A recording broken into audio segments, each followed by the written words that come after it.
So today's lesson is going to be on trench warfare. Take a second and prepare another quad chart. Pause the video if you have to, and get ready for this one. Remember to record everything down that's written in yellow and everything in the 4 areas of the quad chart. Those most important things that I'm going to emphasize will be in yellow. And today's essential question is, what role did the evolution of technology, specifically weapons, play in World War I?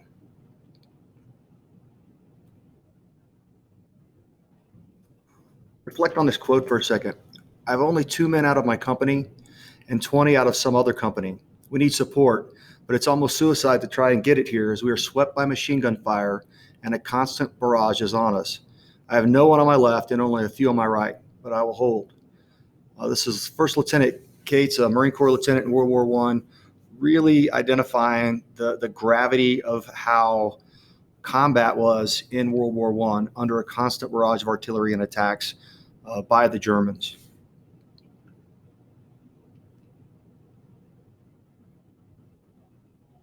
The evolution of weapons in World War I really wasn't a revolution in industrial violence. And I say that because the production, mass production of weapons that had never been used before, geared at the killing of humans specifically for attrition warfare, as something that we'd never seen in combat before. In previous wars, you fought with artillery that was bow and arrow, or that was large catapults with throwing flaming balls, and then swords fighting, to where you're really fighting a lot more hand-to-hand combat. But the evolution of technology with artillery, machine guns, and poison gas, flamethrowers, is just something we've never seen in warfare up until this point. And it's something that results in mass casualties. The first day of the Battle of the Somme, the British experienced 57 casualties and a total number of casualties of 1.5 million over the course of the entire battle. Let's take a look at some of those weapons. The first one is artillery, and really this first one, artillery in the sense in World War I, is a little bit different than we look at it today. Artillery was more short range back then, where we think of it as long range now. And what's pictured here is actually a trench mortar. So you see this base plate right here.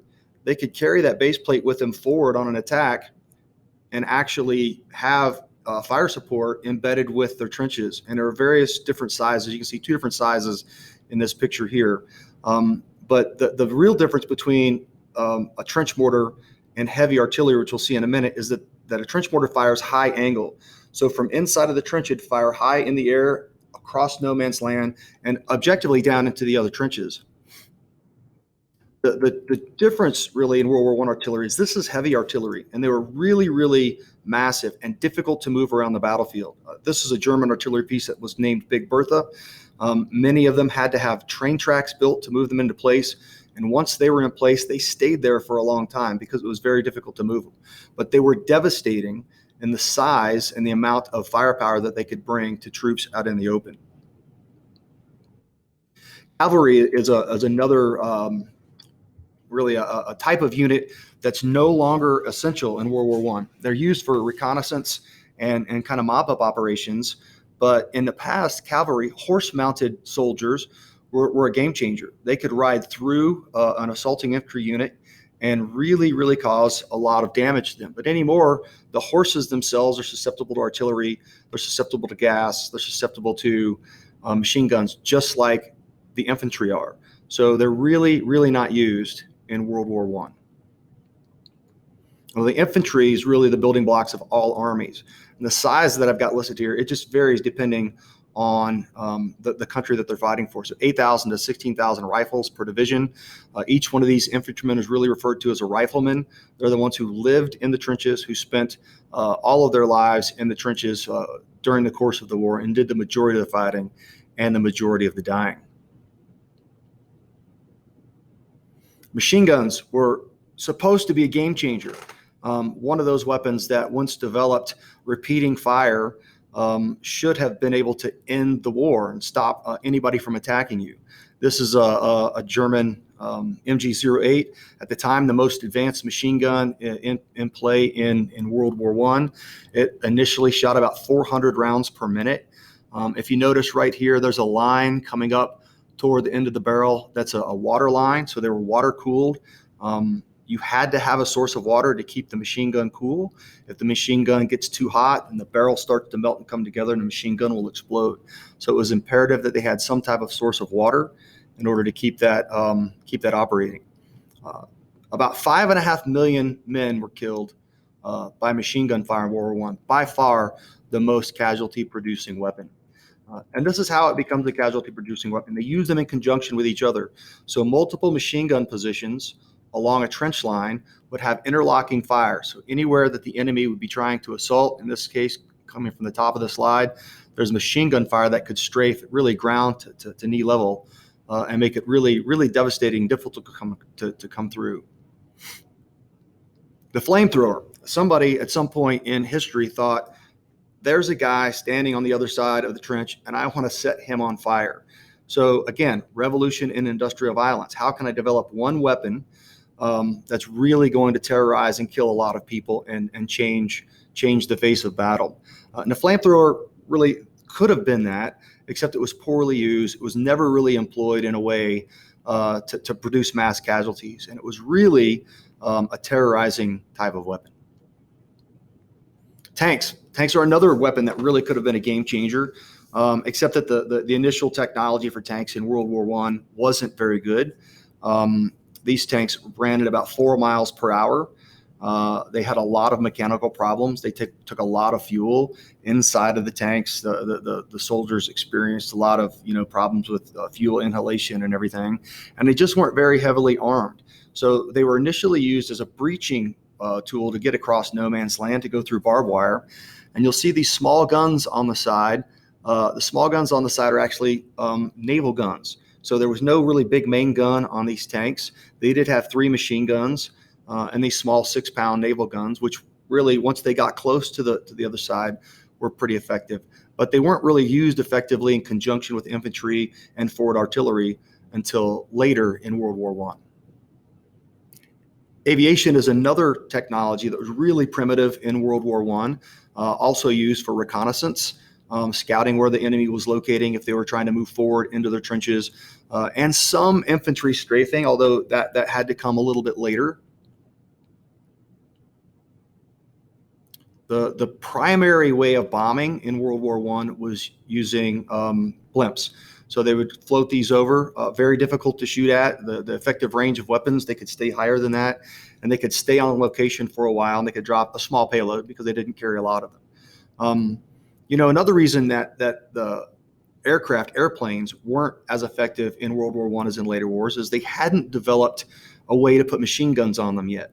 The propellers at the time were wooden, and there was no method early in World War I to time the rotation of the propeller through the transmission so that the machine guns didn't shoot through the propeller and destroy the aircraft and while it was in flight or on a strafing. So consequently, early primitive methods of bombing the trenches were pilots kind of having handheld bombs and grenades flying low over the trenches and dropping them out.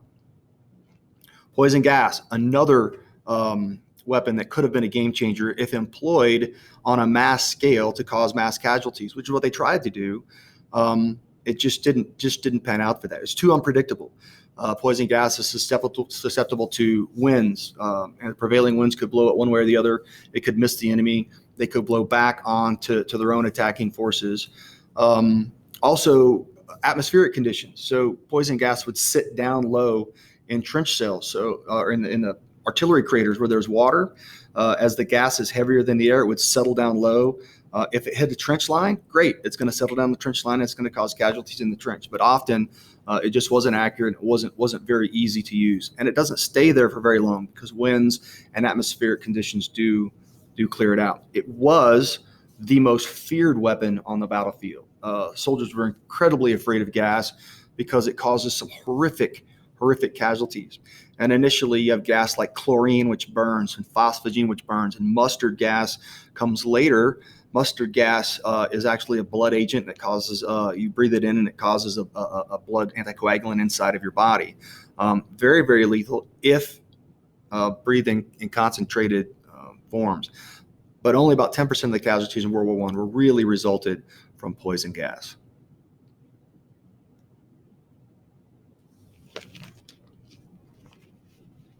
So trench warfare, the strategy, the employment of trench warfare is really a strategy of attrition. It's the slow wearing down of your enemy over time. There's no massive war of movement to try to really outroot them. If you're trying to outlast them. And really, it's the evolution of weapons that allowed that to happen. Machine gun positions on the trench line were very difficult to come through in a defensive position. Artillery firing into no man's land were very difficult to cross without sustaining mass casualties. So consequently, the defense holds the majority of the advantage. And the main objective in trench warfare is to just defend your position. This doesn't replace a strategy of mass annihilation.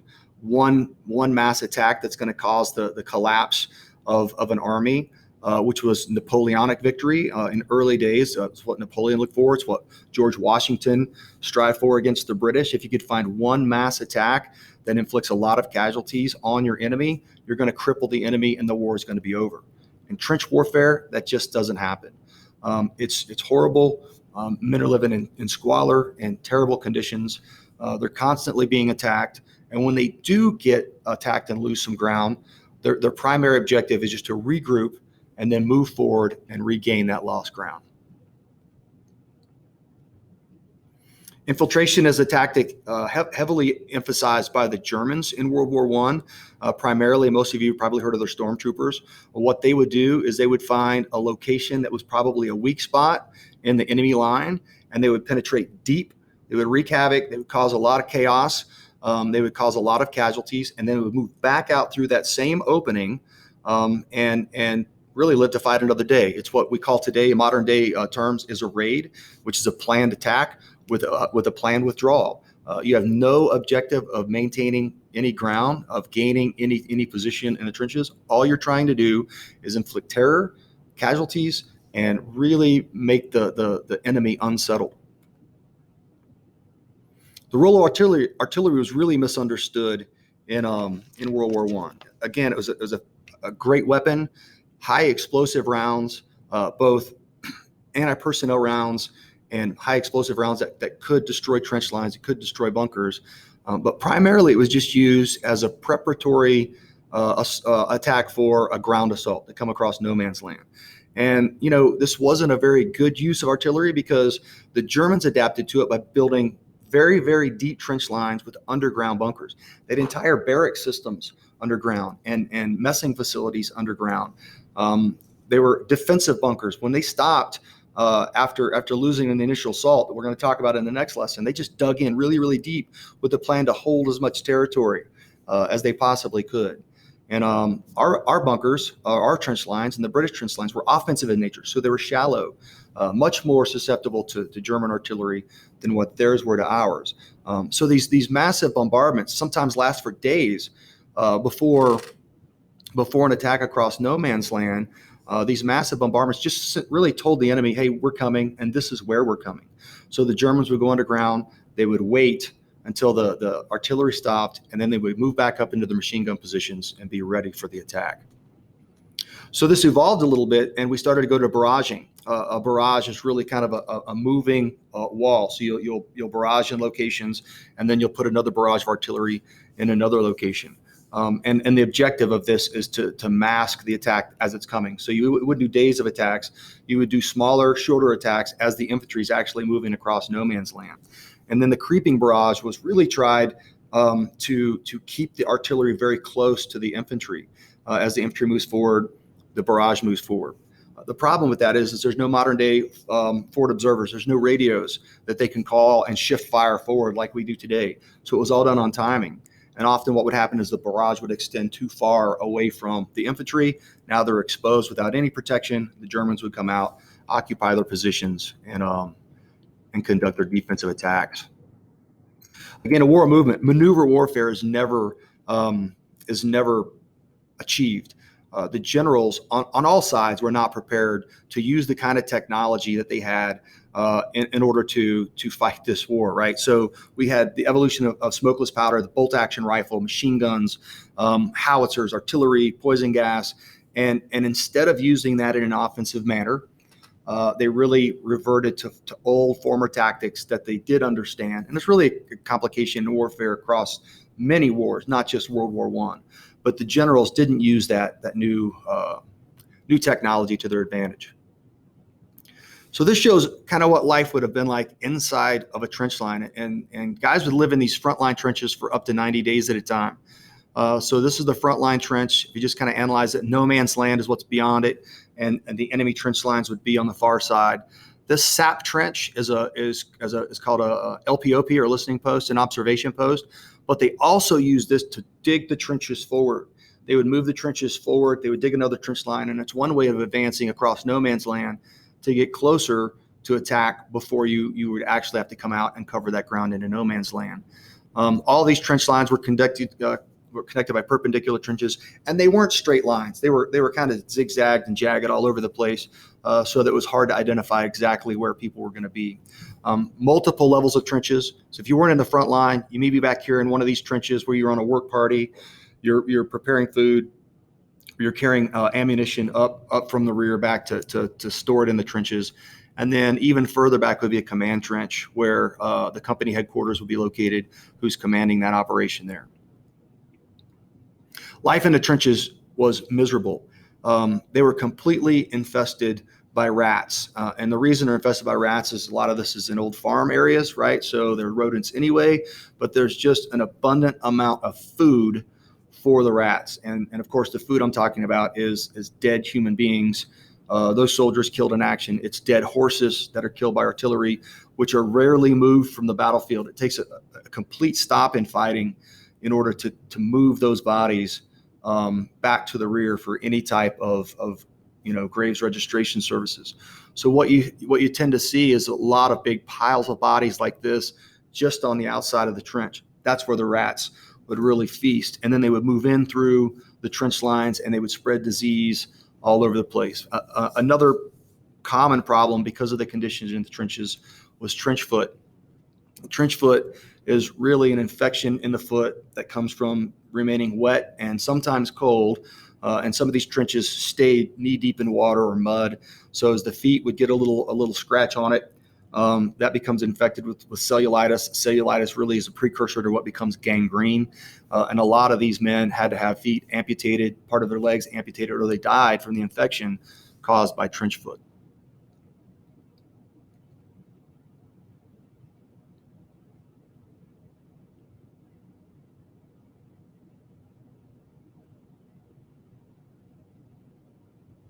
No man's land, again, is the area in between the enemy trench and the friendly trench. It is contested territory. Both sides are constantly trying to move forward in it and take it in order to move across and conduct their attacks. Difficult to travel in. It's full of great big craters caused by massive artillery shells. Landmines and minefields are throughout the area as a defensive measure for both sides, and it's just littered with barbed wire. As those trenches move, those obstacles like minefields and barbed wire really don't move. They get hit by artillery. It disrupts the earth. It disrupts the wire. It really makes it a tangled mess.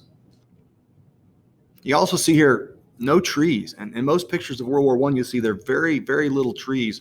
If there's a tree left, it's just kind of a shell. And it's really indicative of how much artillery and high explosives were put into these areas. And they're massive areas, not small battlefields like you'd see in the place, but the trench line runs hundreds of miles. And again, rarely could you get across it and conduct an active attack. This is why for 4 years of warfare, the front lines in World War I really don't move very much at all. I mean, you move a few miles here and there. Tanks provide a little bit of cover as they start using them to cover infantry as they're moving across. They're not susceptible to small arms fire, but they do have a lot of mechanical problems, and they don't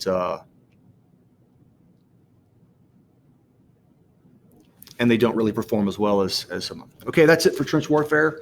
I've omitted the films. There's some short movie clips that I normally show in here. I'm going to show one of those when we come back to class after you've viewed this, and we'll talk a little bit about it. And you'll see a little bit more about what life was like in the frontline trenches, what life was like in an attack, and really the employment of both machine guns, bolt action rifles, and some hand-to-hand combat.